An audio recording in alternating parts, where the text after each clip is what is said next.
Pessoal, tudo bem com vocês? Eu espero que sim. Sejam todos muito bem-vindos a mais um boletim informativo aqui do canal. Eu sou Ana Paula, como sempre, trazendo aí para vocês as melhores e as mais importantes notícias do dia relacionadas aos direitos dos aposentados, dos pensionistas do BPC Loas. E hoje falaremos aqui do 13º salário, vamos falar dos meses de março e abril, vamos falar dessa antecipação 2025, vamos falar dos pagamentos liberados, de surpresa aprovada e muito mais. Você não pode perder, então fica com a gente até o finalzinho do vídeo para você entender tudo que está para acontecer. Eu também aproveito para reforçar que quem não é inscrito no canal, é importante estar inscrito, tá, gente? O INSS é um dos maiores e principais canais de previdência da internet. Todos os dias eu trago o boletim informativo atualizado para manter você por dentro dos seus direitos. Então se inscreve aí no canal, vai deixando seu joinha, compartilha bastante e fica com a gente para estar por dentro das novidades. Um outro ponto que eu quero reforçar: quem precisar de empréstimo consignado pode contar com a nossa equipe. O nosso canal possui uma equipe especialista em crédito, a gente faz toda a intermediação bancária gratuita para você. É um serviço online, seguro, de graça, então quem quiser chama e a nossa equipe vai te assessorar para que você consiga o crédito em total segurança, para você não ser enganado, não ter venda casada, né? Não ter aí problemas na contratação. Muita gente está caindo em golpe, contratando, o valor não cai na conta, a pessoa fica com a dívida, depois tem que entrar com a ação judicial. A ação judicial leva uns 2 anos ou mais e às vezes nem sempre é garantia de sucesso. Então é muita dor de cabeça e você pode evitar isso tendo a equipe do INSS junto com você nessa jornada de contratação com informação transparente e total segurança. Então é um serviço gratuito, a gente não cobra nada de você, tá? Você não tem que repassar nada para ninguém, então chama que a gente te ajuda. Agora eu vou trazer aqui para vocês as informações. Bora começar com a revisão da vida toda. Muita gente fala: Ana, por que você não fala nada da revisão da vida toda? Gente, toda semana eu trago sobre a revisão da vida toda. As pessoas que estão questionando nos comentários que eu não trago revisão da vida toda é porque não acompanha todos os dias os vídeos do canal. Provavelmente, ou você não está inscrito no canal, ou você não ativou o sininho de notificação para poder receber todas as informações relacionadas a esse assunto, né? E eu vou trazer para vocês a respeito dessa revisão da vida toda, porque o julgamento no STF reacende debate e eu vou explicar qual é a situação que está, né? O que está pegando para vocês aí entenderem, combinado? Então vamos falar da revisão da vida toda. Se ainda há esperança. A decisão do STF representou uma grande frustração para milhões de aposentados que esperavam a revisão da vida toda, mas será que foi de fato o fim, né? Será que algo pode mudar dentro desse julgamento? Então a revisão da vida toda é um dos temas mais debatidos no âmbito da Previdência Social dos últimos anos.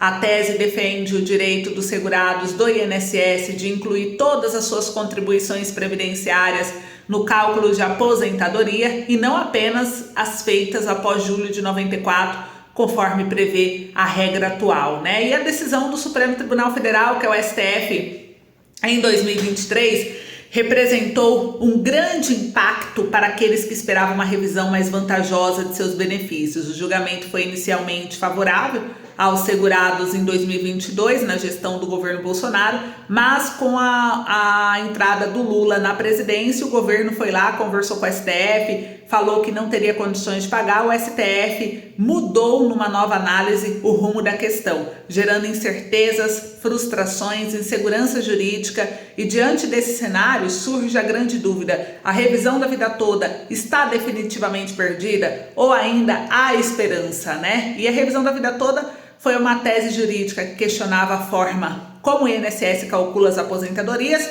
Atualmente, a Previdência Social considera apenas as contribuições feitas a partir de julho de 94 para calcular o valor do benefício, e a ideia por trás disso era o quê? Excluir períodos de hiperinflação e simplificar os cálculos, já que era outra moeda, né? No entanto, essa regra prejudicou muitos segurados que tinham altos salários antes do ano de 1994 e que, ao terem esses valores desconsiderados, passaram a receber aposentadorias menores. Por isso, a revisão da vida toda foi proposta para permitir que os segurados escolhessem a regra mais vantajosa. E a tese da revisão da vida toda foi analisada pelo STF em 2022, ainda durante a gestão do Bolsonaro.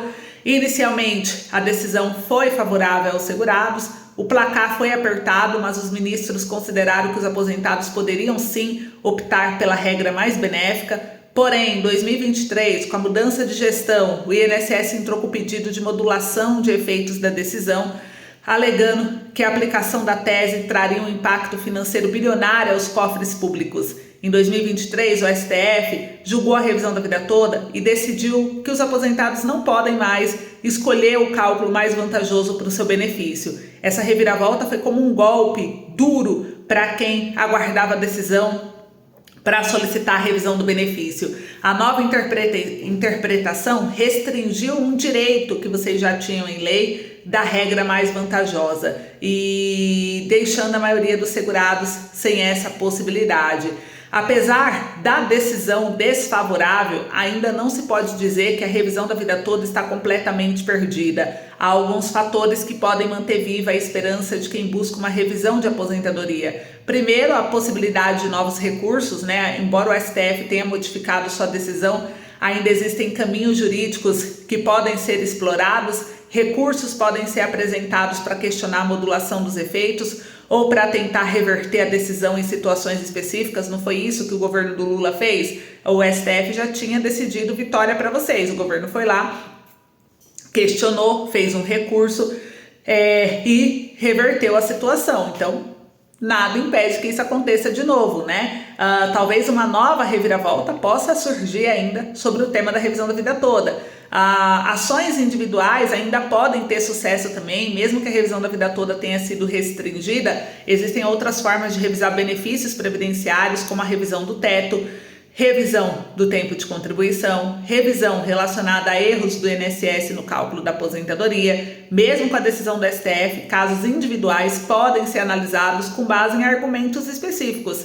E advogados previdenciários continuam estudando maneiras de apresentar teses que possam garantir a revisão para segurados que comprovem prejuízos significativos com a regra atual, como a revisão com inclusão do período especial, revisão do buraco verde, revisão do buraco negro, revisão com inclusão do período concomitante, entre outras revisões.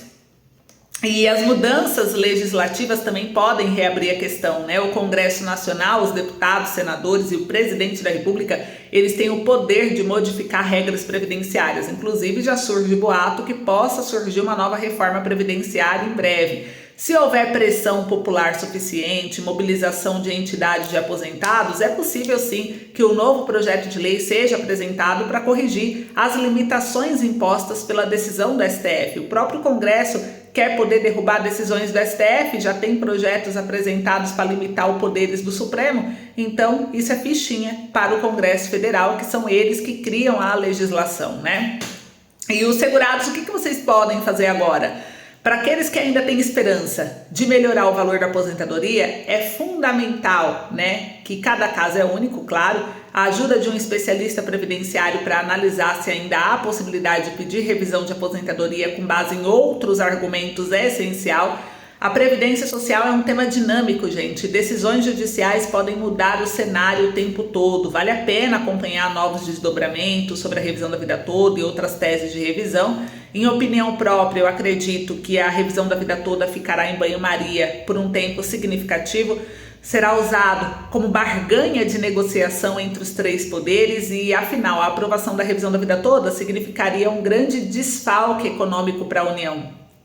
Uma eventual aprovação da revisão da vida toda é temida por todos os governos recentes do Brasil. Sendo assim, o tema se definirá sobre a óptica de política e de muita negociação e não só de direito, igual a gente espera, né? Então, a decisão do STF representou, sim, uma grande frustração para milhares de aposentados que esperavam a revisão da vida toda, né, para melhorar seu benefício, ter direito a valores retroativos. No entanto, o tema ainda não está completamente encerrado. Recursos jurídicos, novas teses e até possíveis mudanças legislativas podem reabrir o debate no futuro, tá, gente? Além disso, é importante lembrar que existem as outras revisões que podem ser vantajosas para vocês, igual eu expliquei agora há pouco. Portanto, mesmo diante de um cenário desafiador, a esperança não está totalmente perdida. O mais importante agora é buscar orientação jurídica especializada, acompanhar as possíveis mudanças e não desistir de lutar por um benefício mais justo, tá?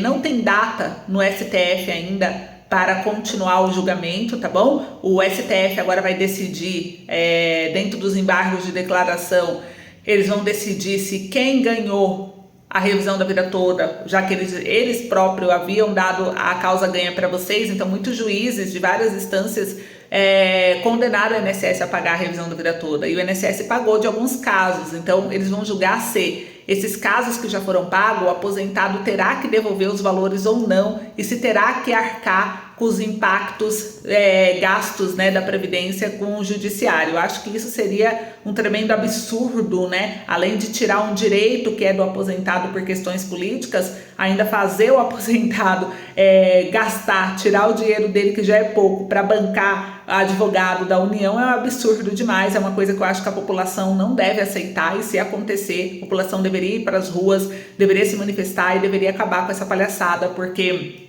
a gente fala que hoje o governo não governa para o povo, ele governa para os políticos, né? Então a gente tem que mudar essa realidade, e isso só acontece porque o povo aceita, tá, gente? A população aceita. Quando o povo vai para as ruas, brigando, pela direita, pela esquerda. Eu não vejo pautas que é o que impacta o povo de verdade em manifestação. É a polarização. Ela faz o povo ficar cego, brigando por político, ao invés de brigar pela política. Por isso a gente precisa acordar para a vida e começar a falar com os políticos de forma séria, a entender os seus direitos e se manifestar e cobrar e fazer pressão, porque eles estão lá, porque a gente paga o salário deles, e precisamos exigir que os nossos direitos sejam garantidos e não tirados, igual está acontecendo. Aí eles tiram o direito nosso e aumentam os direitos deles. Não é assim que está funcionando? Por isso vamos acordar, né, gente? Segunda notícia para vocês, e que tá pegando fogo, já que a gente tá falando de política, já que a gente tá falando de polarização, né?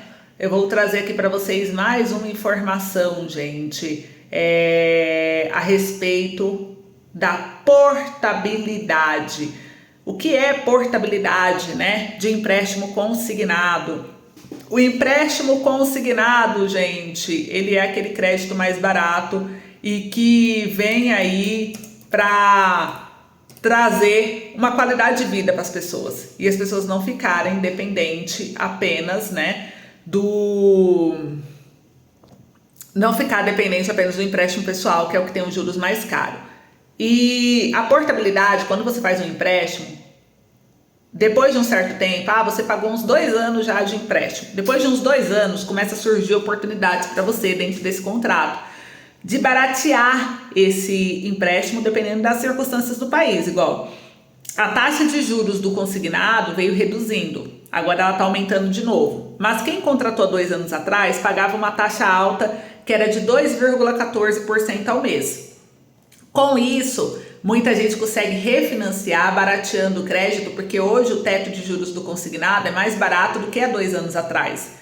Então pode surgir a oportunidade de você portar esse contrato para um outro banco que esteja oferecendo vantagens melhores, né? Ele pode reduzir o valor da sua parcela, reduzir o prazo de parcelamento, refinanciar quando porta para lá.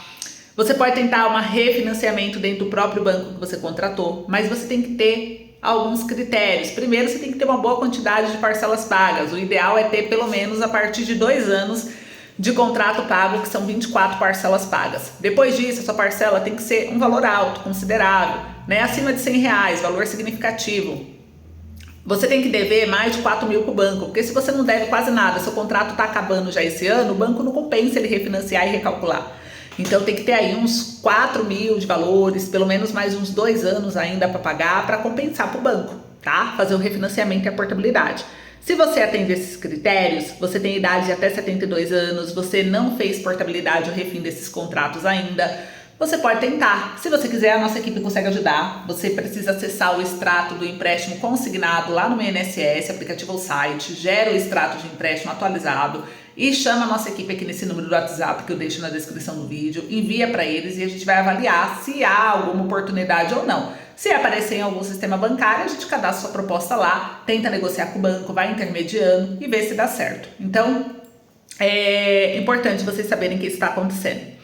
E aproveitar antes que aumente os juros, porque agora dia 27 vai ter uma nova reunião do Banco Central para poder discutir o aumento do teto de juros do consignado, e vai aumentar. porque o Banco Central elevou ontem a Selic para 14,25%. É o maior patamar desde outubro de 2016 e sinaliza uma nova alta em maio. Então a Selic vai passar de 15% no próximo meses, né? O aumento de 1 ponto percentual era amplamente esperado pelo mercado, o próprio governo votou a favor de aumentar a Selic e o Comitê de Política Monetária, que é o Copom do Banco Central, elevou então na data de ontem a taxa básica de juros, a Selic, em 1 ponto percentual, de 13,25 foi para 14,25 ao ano, entregando o choque de juros prometido no final do ano passado para tentar controlar a inflação que está muito alta. Os preços estão se descontrolando. O Brasil tem agora o 4º maior juro real do mundo, gente. E com o movimento, a Selic alcançou o patamar mais alto desde outubro de 2016 e se iguala ao nível da crise do impeachment da Dilma Rousseff. Esse patamar já deve ser superado na próxima reunião em maio, uma vez que o Copom indicou que deve aumentar mais uma vez a Selic, embora em menor ritmo. Se confirmado, chegará ao maior nível desde o primeiro governo do Lula em 2006. E diante da continuidade do cenário adverso para a convergência da inflação, da elevada incerteza e das defasagens inerentes ao ciclo do aperto monetário em curso, o comitê antevê, em se confirmando o cenário esperado, um ajuste de menor magnitude na próxima reunião, afirmou o texto. Para as reuniões seguintes a maio, o Copom somente reforçou que a magnitude total do ciclo da alta de juros será ditada pelo firme compromisso de convergência de inflação à meta, e dependerá da evolução da inflação, das projeções, das expectativas de inflação, do hiato do produto, que é a medida de aquecimento da economia, e do balanço de riscos. Então a decisão dessa quarta representou o 5º aumento consecutivo da taxa Selic nesse ciclo de aperto monetário, iniciado em setembro de 2024. Foi a segunda reunião do Copom, sob a gestão de Gabriel Galípolo, que assumiu a presidência do Banco Central em janeiro. Indicado pelo presidente Luiz Inácio Lula da Silva, o petista tem sido um crítico dos juros elevados, mas vem sentindo o efeito do aumento dos preços em sua popularidade. Então o aumento já era dado como certo. O próprio ministro da Fazenda, Fernando Haddad, disse que o aumento da Selic já estava previsto, né? E com isso, gente, agora na próxima reunião do Conselho Nacional de Previdência já se espera uma elevada taxa de juros do consignado. Então, você que quer contratar crédito, aproveita agora, hoje, chama a nossa equipe, veja se tem margem, já contrata com juros menor, que está 1,80, porque os juros provavelmente vai chegar a 2% na próxima semana. Então, a gente vai acompanhando tudo, aí eu trago para vocês. Quem quer refinanciamento e portabilidade, gente, essa semana é a semana de você fazer isso, porque semana que vem vai aumentar e os juros vai chegar ao que era 2 anos atrás, de 2,14, né? Porque tudo tá descontrolado. E aí vem a questão do quê? Do 13º salário INSS para vocês, né? 13º salário. Muitos bancos, inclusive muitos aposentados, estão antecipando agora para março, para abril, a antecipação 2025 do 13º salário. Por quê? Porque as pessoas não estão conseguindo pagar as contas, os juros estão muito altos. Vocês viram que a Selic aumentou ontem? Então isso aqui não é baboseira, gente. Isso aqui não é papo furado, não é da boca para fora. Isso aqui é o que está acontecendo. Só não vê quem não quer ou quem não vai no mercado fazer compra, né? Porque quem vai no mercado comprar as coisas está sentindo o peso, tá vendo que o seu salário está evaporando. O que você conseguia comprar ano passado, talvez você não consiga comprar esse ano. Então tudo está descontrolado e esse descontrole está sendo sentido no bolso. Então muitas pessoas estão antecipando o 13º na forma de empréstimo pessoal. Então agora em março você consegue ter o 13º? Sim, através de empréstimo pessoal com algum banco que esteja fazendo esse processo aí, ver se você atende os critérios do banco, tá? Agora a antecipação do governo, né, o atraso do orçamento pode inclusive atrasar o 13º salário do INSS, né, segundo aqui saiu na matéria, mas diante desse aumento da taxa de juros da Selic, como vocês viram, o governo poderá antecipar o 13º sim, mas para abril e maio, tá? A gente acha que a qualquer momento o governo pode se pronunciar, porque o 13º salário está sendo muito esperado pelos aposentados. Vocês viram que a alta de juros está total fora do controle do governo, e isso pode fazer com que o governo melhore as condições, né, antecipando sim o 13º para vocês. Então vamos aguardar, que eu acredito que nos próximos dias teremos algum pronunciamento oficial do governo e aí eu trago para vocês. Então é isso, um beijo, se cuide e até mais.